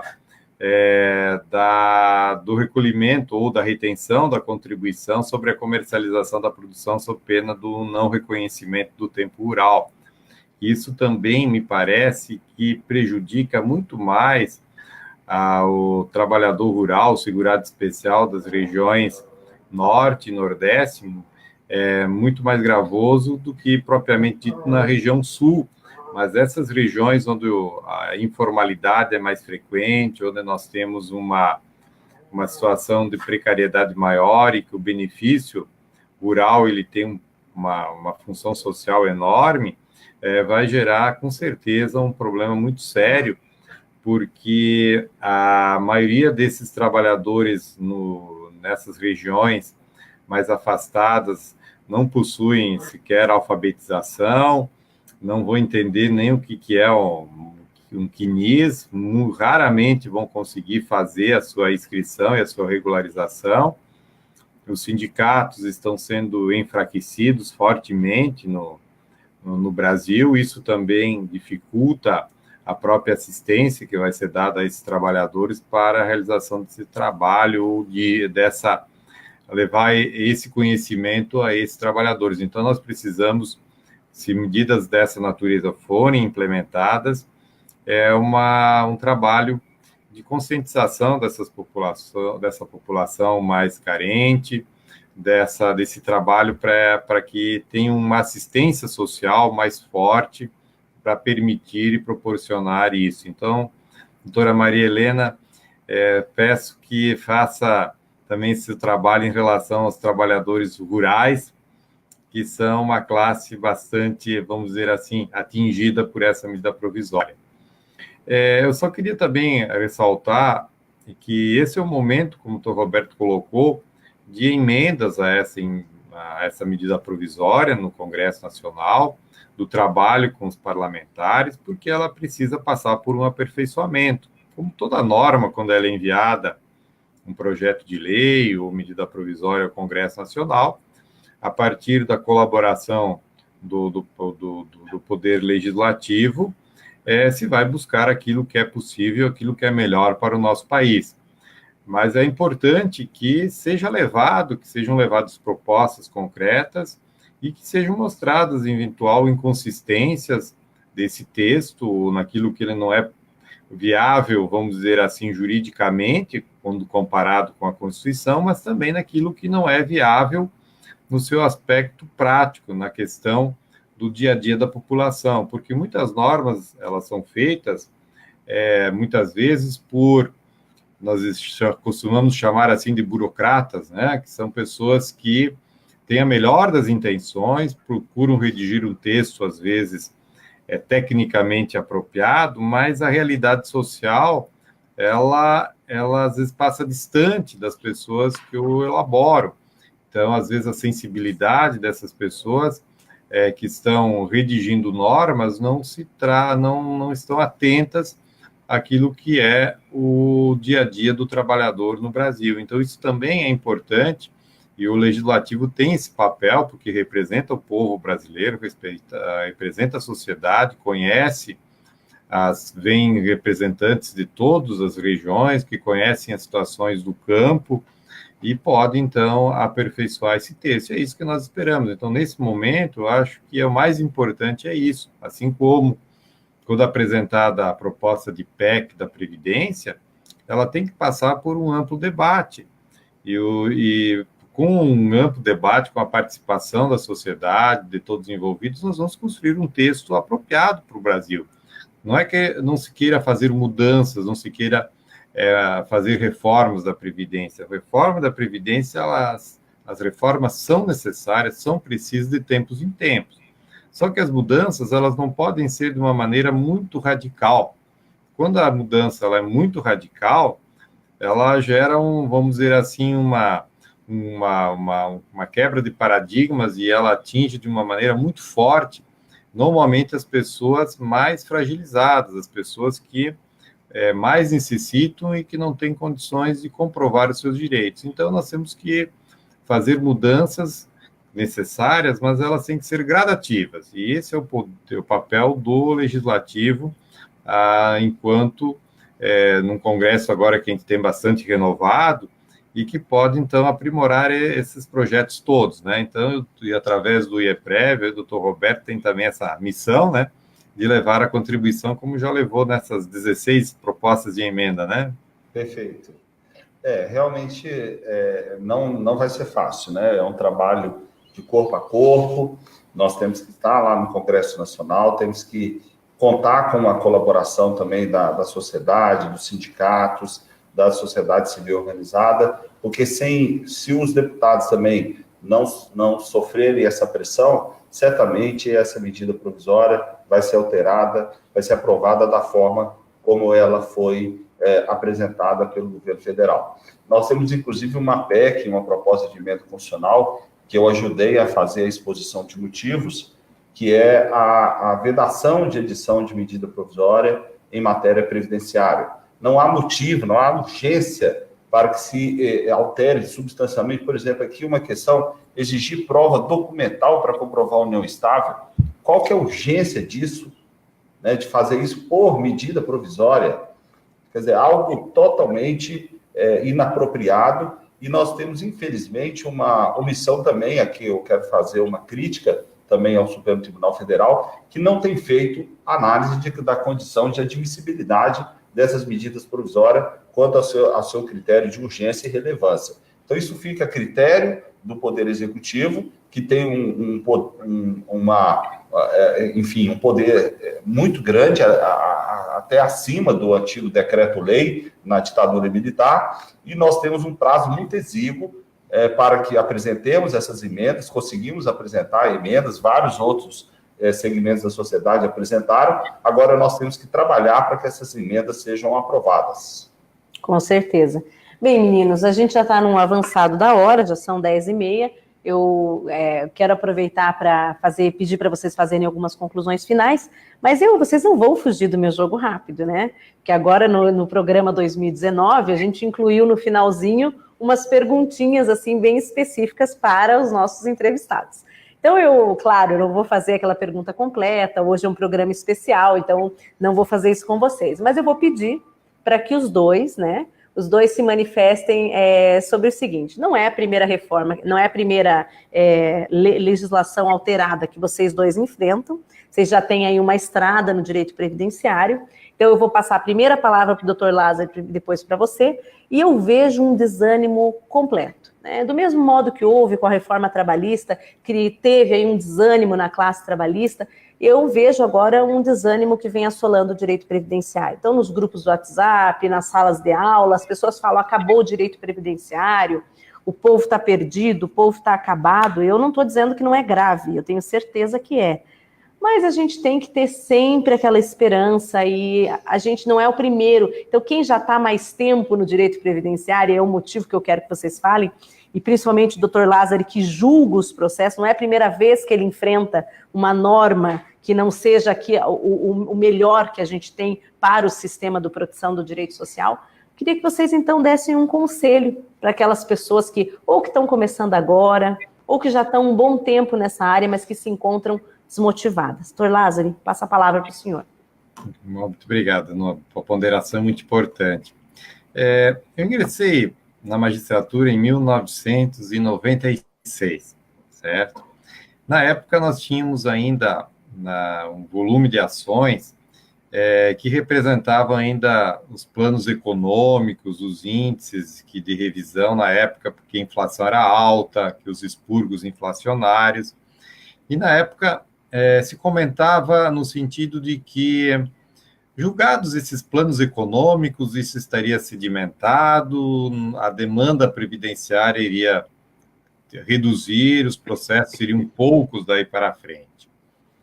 Aí veio em seguida, logo após, a emenda constitucional número 20, já estava em debate a reforma, que foi uma reforma também bastante, na época, radical, do governo Fernando Henrique Cardoso, que inclusive mudou basicamente drasticamente a questão da aposentadoria, que passou por ser por tempo de contribuição, mudaram-se várias regras a respeito do direito previdenciário, nos regimes próprios e no regime geral.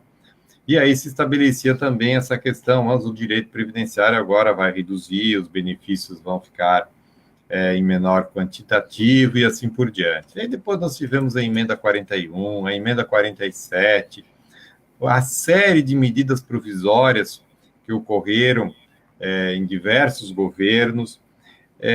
E o que eu posso dizer é que a cada mudança que se avizinhou, a cada novo debate, a cada alteração, o volume de ações previdenciárias aumentou. Como aqui nós estamos vendo, esse texto que está apresentado aqui, que foi da medida provisória 871, apresentam muitas questões que geram questionamentos na via judicial. Então, o que isso tem representado? A matéria previdenciária, ela tem os dois viés que geram as demandas, a questão fática e a questão de direito. Então, o volume de demandas, por exemplo, quando a gente olha benefícios por incapacidade, evidentemente que com esse prazo de duração do benefício que foi estabelecido aí dos 120 dias, com a possibilidade de prorrogação, mas enfim, essa é a regra, está gerando mais ajuizamento de ações, porque cada vez nós temos mais pedidos de benefício por incapacidade na via judicial. Essas medidas que vão representar, por exemplo, indeferimento de benefício, porque eventualmente vai ter lá na conta bancária do segurado ou do pretendente um benefício de prestação continuada, um valor de uma poupança ou coisa do gênero, vai ensejar mais ações judiciais. Então, o que eu diria é o seguinte, no âmbito previdenciário, a demanda ela tem sido crescente e essas reformas, elas, pelo contrário, elas não vão reduzir a demanda. Na área trabalhista, nós assistimos uma redução de demanda pela questão, principalmente, do custo da ação trabalhista, da oneração do trabalhador com custo de perícias, com questão de honorários advocatícios e tudo mais, de custos judiciais, que no âmbito previdenciário isso não faz parte desse projeto de mudanças. O que faz parte do projeto são mudanças nas regras de concessão dos benefícios. A idade mínima como um pressuposto a ser colocado nas aposentadorias por tempo de contribuição, que na verdade vai se unir por idade, que essa é a pretensão, mas todo o contexto do direito previdenciário, desde a prova do tempo trabalhado, da prova da incapacidade, da prova do tempo especial, da prova da união estável, enfim, de todas essas questões que nós temos no dia a dia, elas continuarão, elas não vão deixar de existir. Então, o que nós vamos ter e o que exige cada vez mais do profissional do direito é conhecer cada vez mais o direito intertemporal, na verdade, porque o que acontece? O sujeito diz, eu não vou estudar o direito previdenciário porque ele vai mudar. Aí que está o erro que ele começa. Ele tem que estudar porque vai mudar. E por quê? Porque ele precisa conhecer as normas que estão valendo hoje, as que foram do passado e as que vão vir, para ele poder se situar e poder buscar o reconhecimento dos períodos trabalhados, eventual restabelecimento de benefícios que foram concedidos em outro momento, e assim por diante. Então, isso tudo exige do profissional do direito previdenciário uma qualificação cada vez maior, muito mais do que foi no passado. E o profissional que estiver preparado, que estiver estudando, que conhece as normas, esse vai ter sempre o seu lugar no mercado e as demandas continuarão a existir. Então, nós temos que divergir um pouquinho, ela não tem o mesmo viés, ela não caminha na mesma sistemática que foram com as demandas da área trabalhista, que foram uma oneração que se criou no ajuizamento das ações. No âmbito previdenciário, não. O que nós vamos estar caminhando pelo previdenciário é o inverso, é um indeferimento maior de benefícios que vai gerar um ajuizamento maior de ações. Então, essa é a minha visão, que eu tenho neste momento, e pela vivência de mais de 23 anos de magistratura, sempre assim num sistema de crescimento de demandas previdenciárias. Com certeza, excelente, Dr. Lázari. Na verdade, eu já lhe adianto que eu não esperava uma resposta diferente. Eu acho que foi uma injeção de ânimo para as pessoas que estavam desanimadas, porque, sem dúvida, essa questão do Tempus Regit Actum, inclusive, ela é uma fonte de estudo constante para todos os previdenciaristas, porque a gente pode estar nos dias de hoje tratando de normas da década de 70, 80, e nós, né, teremos os reflexos dessa questão da reforma mais à frente. Então, ainda não é um momento de se desesperar, e acho que, como o senhor bem disse, a gente tem muitas coisas ainda que também podem mudar, podem ser aperfeiçoadas lá na frente. Então, é um trabalho árduo, mas que tem que ser contínuo. Doutor Roberto, eu lhe passo a mesma pergunta, né? Você está aí na advocacia, o doutor Lázari falou uma visão muito mais, claro, uma visão de julgador, que é uma visão inerente também ao histórico de vida dele, e o teu histórico é um histórico da advocacia, é um histórico também, muitas vezes, de proteção das pessoas nos sindicatos, a questão do direito social. Então, é muito importante também ouvir o que você entende disso tudo, já que nós estamos com tantas pessoas que estão jogando a toalha, como disse muito bem a doutora Maria Helena Carreira Alvim ali, ela falou, como assim jogando a toalha, né? Pessoal, não pode jogar a toalha. E também vou fazer uma ponderação que a doutora Marisa Santos está nos ouvindo, um grande abraço para ela, também uma professora excelente, também magistrada, e ela também já deixou ali algumas ponderações, depois eu vou fazer a leitura, passo então para você fazer esse comentário. Eu vejo no seguinte cenário, eu acho que a advocacia previdenciária, ela tem se tornado cada vez mais complexa. Essas mutações que acontecem geram isso que o doutor Lázaro falou, da coexistência de vários regimes jurídicos, o regime jurídico previdenciário que foi revogado, mas cujos requisitos são aplicáveis a quem já adquiriu o direito à época daquele regime jurídico, conforme determina a súmula 359 do Supremo Tribunal Federal. Nós temos as regras de transição e temos as novas regras que foram instituídas pela uma eventual alteração permanente. E, consequentemente, o advogado previdenciário, ele cada vez tem que se especializar mais, tem que ter um conhecimento mais aprofundado para prestar um serviço de excelência. Veja, até a emenda constitucional número 20, de 16 de dezembro de 98, publicada no Diário Oficial da União, e depois houve a regulamentação dessa emenda pela Lei 9876 de 99, o cálculo da aposentadoria era a média dos últimos 36 salários. Olha como que houve um aumento de complexidade quando eu vou fazer, por exemplo, um planejamento previdenciário para o meu cliente, eu tenho que saber se ele já tem o direito adquirido até a emenda 20, se ele já tem o direito adquirido até a lei, até 29/11 de 99, se ele já tem direito, qual que é o cálculo pela regra criada pela lei 9876, que criou o PPC, ampliou o PPC a partir de julho de 94, até a data do entrada do requerimento administrativo. Eu tenho que analisar também se ele já tem a pontuação 85, 95, que pode afastar o fator previdenciário, e agora passou 86 e 96. Então, nós temos aí um trabalho, a advocacia ela se tornou um trabalho previdenciário, um trabalho muito mais árduo, mas também muito proveitoso. Por quê? Porque o trabalho do advogado ele não consiste apenas numa judicialização, ele precisa fazer toda uma análise prévia.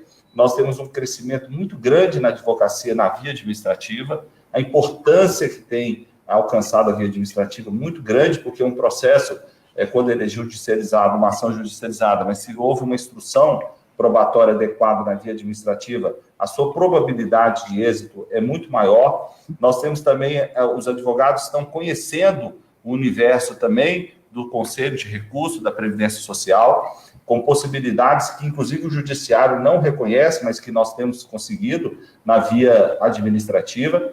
Além disso, eu alerto da importância da gente ampliar a nossa área de atuação, não só para o regime geral de Previdência Social, nós temos um universo riquíssimo, que são os regimes próprios de Previdência Social, os RPPS, a Previdência Complementar também é muito interessante, principalmente quem tem aí, atua com segurados que são vinculados a fundos de pensão, entidades fechadas, mas também pessoas que estão querendo adquirir um plano de previdência complementar. A pior pessoa que ela deve procurar é o gerente do banco.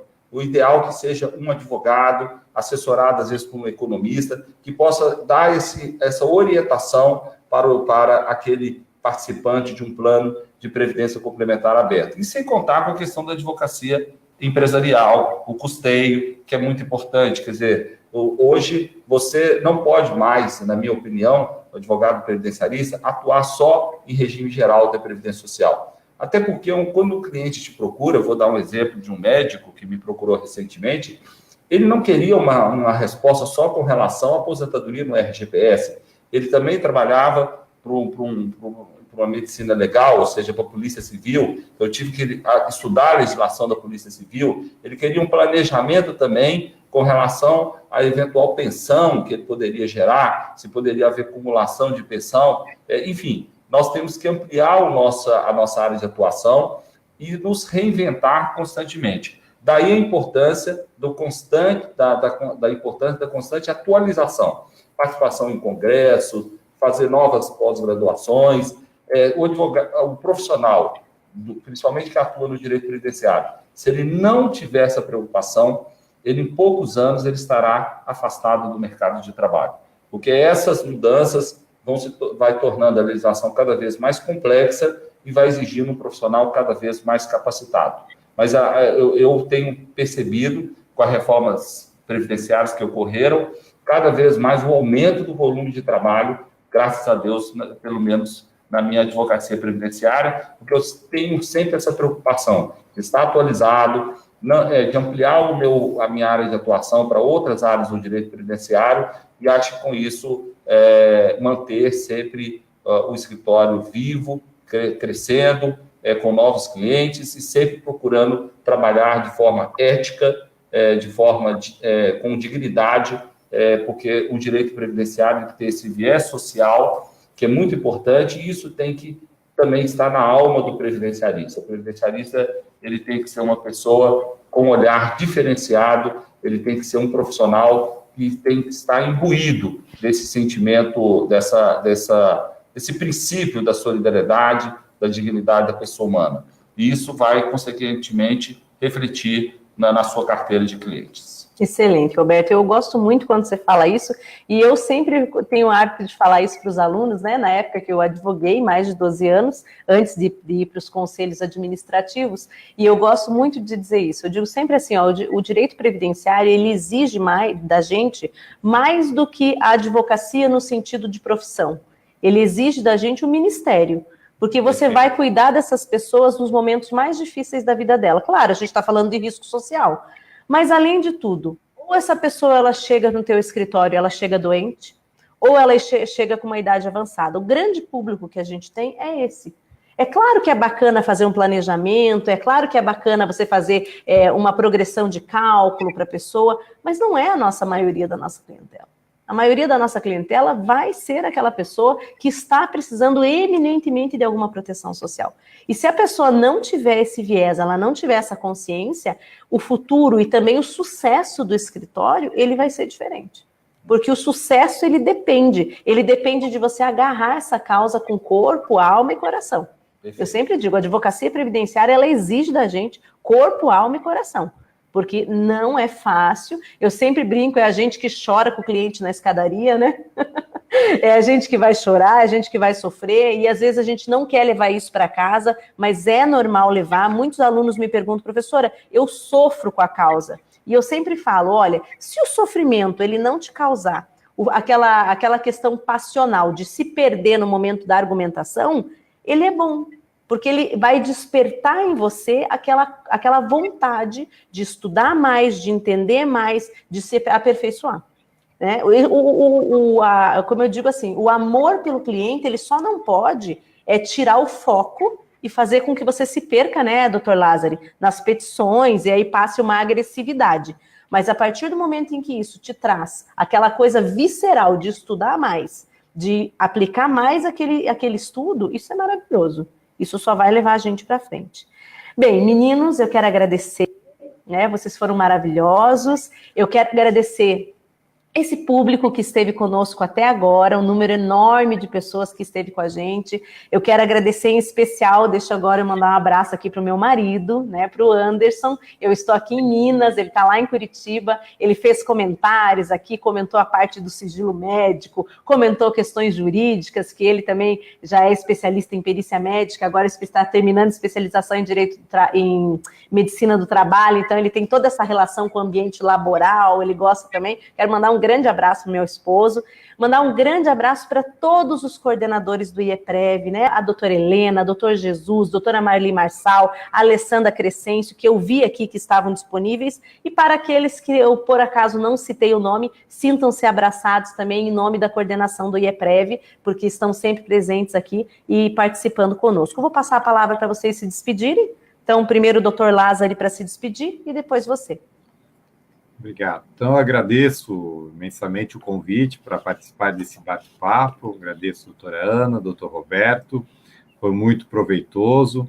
Quero agradecer a todos que acompanharam durante essas quase 2 horas que nós estivemos aqui nessa roda viva, né, do IEPREV, a nossa roda viva da segunda-feira, né?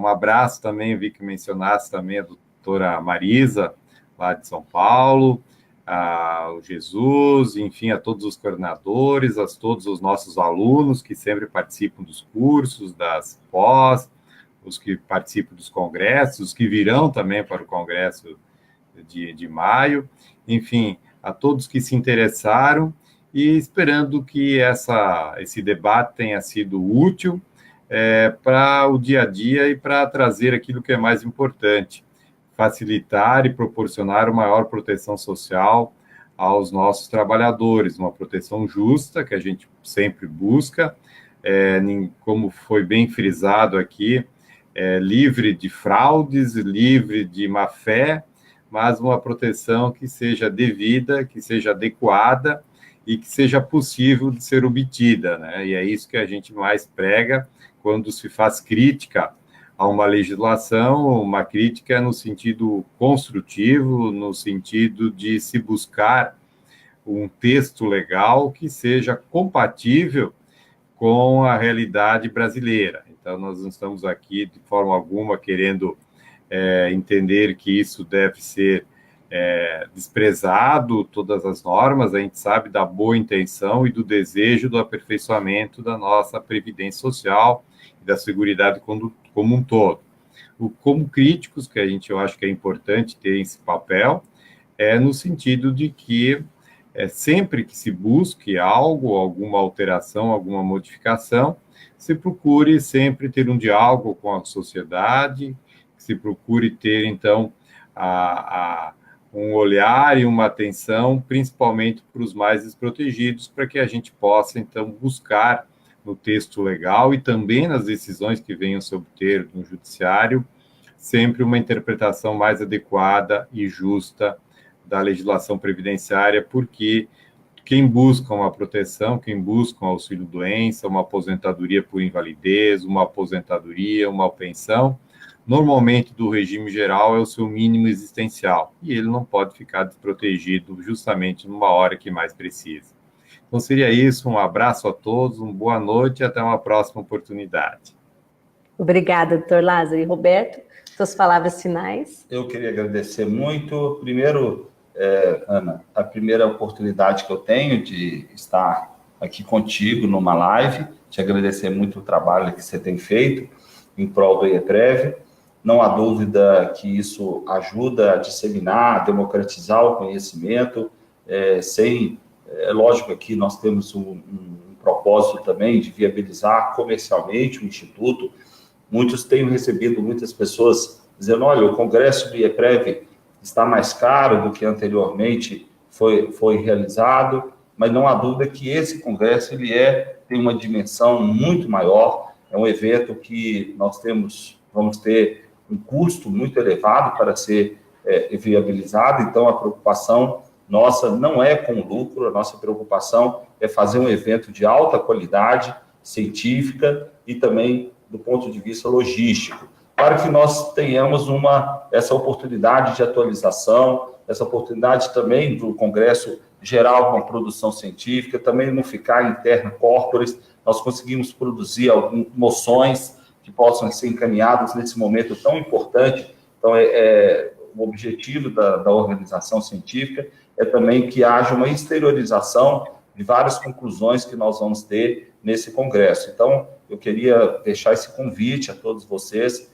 que participem do 5º Congresso Brasileiro de Direito Previdenciário, que tem a coordenação do doutor João Batista Lázari, que vai ser o nosso homenageado, doutor Savares, que agradecer muito pela sua colaboração, e vai participar dos 3 dias. Eu até brinquei com ele, olha, gostaria que o senhor participasse do debate da reforma, fizesse uma oficina e também tivesse a palestra. E o doutor Lázari também vai ter a participação nos 3 dias. Alto grau de exploração do homenageado. Alto grau de exploração da mão de obra qualificada. Mas, enfim, não há dúvida que são pessoas que estão vindo graciosamente, mas há um custo muito elevado para que esse evento se viabilize. Então, queria só deixar essa justificativa, porque nossos eventos anteriores tiveram preços muito acessíveis, né? Uhum. E esse evento realmente está um pouquinho mais caro, mas eu não tenho dúvida que a pessoa ela vai ter a compensação desse investimento. Não há dúvida que a gente vai trazer muito conteúdo. Vamos ter muitas novidades, estamos desenvolvendo um aplicativo, um app específico para o Congresso, que a gente vai agregar muitas informações nesse aplicativo. Então, assim, eu queria aproveitar essa live para reiterar esse convite, para que vocês estejam conosco aqui no dia 23, 24 e 25 de maio, aqui em Belo Horizonte, no Hotel Ouro Minas, que vai ser um grande evento científico. E não desistam, participem ativamente de todas essas discussões que vão ser importantes para o seu crescimento profissional, mas também para a preservação de uma previdência pública, social e solidária. Perfeito, Roberto. Eu vou nessa mesma linha, só comentar, o pessoal que nos assiste sabe, porque eu reitero isso muitas vezes, o Congresso não tem nenhuma intenção de lucro, o custo desse ano ele é um custo elevado, mas também o que nós estamos entregando é um produto diferenciado.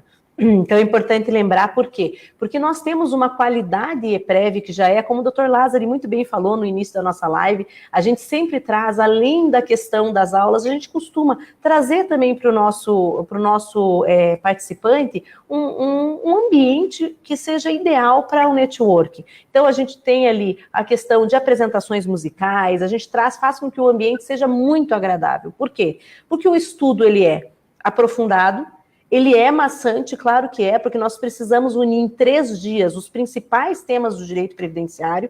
Então, a gente tenta trazer algo para que também, ao mesmo tempo em que a pessoa está ali, se dedicando, estudando, que são temas também que dependem de um grau de dificuldade, porque não são temas fáceis, a gente está trazendo temas difíceis, mas, ao mesmo tempo, a gente traz um pouco de descontração. A ideia é que a pessoa consiga estudar, descontrair ao mesmo tempo, para ter um aproveitamento máximo daqueles 3 dias que nós estaremos todos juntos, né? Doutor Lázaro, o senhor quer falar alguma coisa antes de eu encerrar? Sim, eu só queria também não deixar de agradecer o pessoal da área técnica do EPREV, que são muito aplicados e estão sempre inovando, né, na nossa tecnologia e permitindo a distância. Estou em Florianópolis, participando em tempo real, numa qualidade de transmissão muito boa. Quero também deixar um abraço para a Helena, de São Paulo, a coordenadora de EPREV lá, incansável, uma batalhadora na divulgação, Marli, e todos os coordenadores que o EPREV tem, que são realmente, que fazem a diferença para que o EPREV consiga realizar esses grandes eventos com grande êxito também. Então, era a palavra final, e também aproveitar que não poderia ser diferente, já que estão em Belo Horizonte, estão em Minas, perto da população do desastre ocorrido, demais dessa tragédia, né, ocorrida com Brumadinho, que já aconteceu com Mariana. Então, pedindo em prol da população do estado de Minas que tem sido vitimado e que, pelos dados, ainda pode ser vítima de outros desastres ambientais e que gera, inclusive, uma oneração e gera a concessão de muitos benefícios também da Previdência, né? E que, então, essas situações todas para essa população sofrida, então, minha consideração e minhas orações para essa população toda que perderam seus entes queridos, por esses que sequer foram localizados ainda e que talvez não sejam, né? Então, peço para todos que também participam e assistem esse debate, já que é transmitido de Minas, sempre uma oração para esse povo sofrido. Obrigado. Perfeito, doutor Lázaro. Eu quero passar os agradecimentos, então. Eu agradeço ao doutor Roberto sempre pela oportunidade, pela confiança que deposita em mim nesses anos todos que eu estou perto aí do IEPREV. Agradeço, não tive a oportunidade, mas agradecer aqui e ao vivo a questão, onde estou ficando sem voz, é o ar-condicionado. Não é só emoção, é o ar-condicionado, tá? Mas agradecer a vice-presidência do IEPREV, foi algo que me deixou muito surpresa, porque eu sempre digo para as pessoas, é tão bacana quando a gente tem uma nomeação que a gente não pediu. Eu não precisei pedir, nunca te pedi nada, né, Roberto? Verdade. Isso é uma coisa muito, muito real. Um reconhecimento. Eu acho que, então, eu quero agradecer, dizer que vou dar o melhor de mim para que a gente continue fazendo sempre um belíssimo trabalho juntos. Quero agradecer a equipe, porque eu já sou até cansativa de tanto dizer isso, mas ninguém faz nada sozinho e a gente tem uma equipe maravilhosa. Então, eu quero agradecer aqui o Nando que sempre embarca nas minhas aventuras, né? Então, eu quero agradecer o Nando, o Lucas, o Cássio, que está aqui com a gente, mas não quero esquecer do Tiago, da Clara e do João Vitor. O João Vitor é o primeiro que começou aqui comigo antes do início de toda essa equipe. O João Vitor, que estava aqui conosco, Rodrigo, né? Lorena, Rodrigo, Egberto, Patrícia, Egberto, Juliana, que também vende aqui conosco, a Vicky. Então, a gente tem que ser justo, porque esse pessoal aí todo, e se eu, por acaso, esqueci alguém, até a Marielle, que é tua secretária, mas eu vivo pedindo coisa para ela. Então, assim, para ser muito justo com essa família toda, os diretores que são do seu escritório, sim, os coordenadores, né? No Brasil, coordenadores. Então, essa equipe maravilhosa que faz com que tudo que a gente faz seja tão brilhante, porque a gente tem muitas mentes para que as coisas saiam do jeito que a gente espera. Quero também aproveitar e agradecer a minha equipe de Curitiba, né? A Andréia, a Gisele, a Célia Mara, que fazem com que eu possa ficar essa vida flutuando entre tantas capitais, né? Entre tantas cidades, não são só capitais, mas que o trabalho também não perca a qualidade. E eu vou aproveitar para encerrar, então, agradecendo todos vocês que estão conosco. Como sempre, é muito bom poder contar com a presença de vocês. É uma presença assídua numa segunda-feira. Às vezes a live passa de 1 hora, chega a 2 horas e vocês estão aí conosco.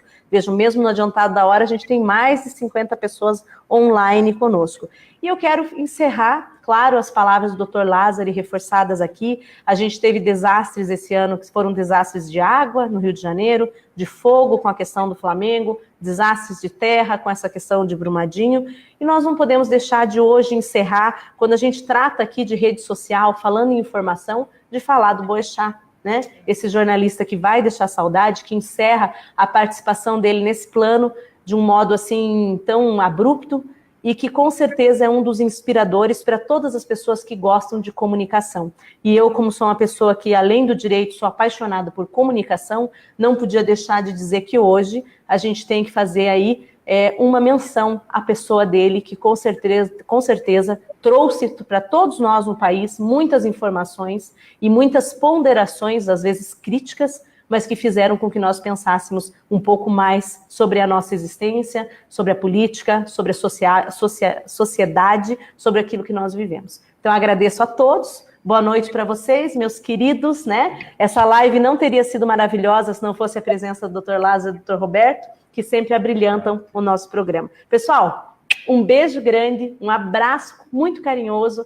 até a próxima segunda-feira.